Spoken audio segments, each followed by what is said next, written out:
From time to time you're going to need to jack your vehicle up, and it's really important that you bear safety in mind. Now, we might well be changing a wheel, looking at your brakes, checking for rust, or maybe even doing some undersealing, but it's that safety aspect we have to come back to.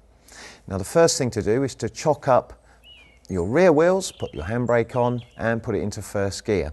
And then it comes to the safety equipment itself. Now, we've gone for over 2-ton capable equipment here because the bay window is quite heavy. So we have a trolley jack and 2 axle stands.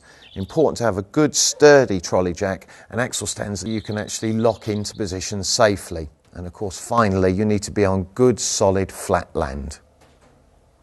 So we're going to slide the trolley jack underneath and aim up right in the centre of the axle, and we're going to be jacking up right where the steering centre pin is.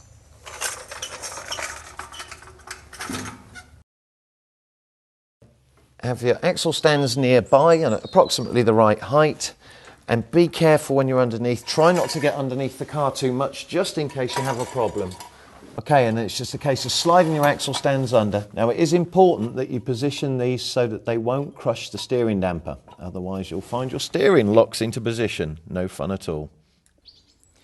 So once you've positioned the other axle stand under there, making sure, of course, that both are clear of the grease nipples, it's time to let the jack down. Do this slowly, let it settle, and then make sure everything's nice and stable.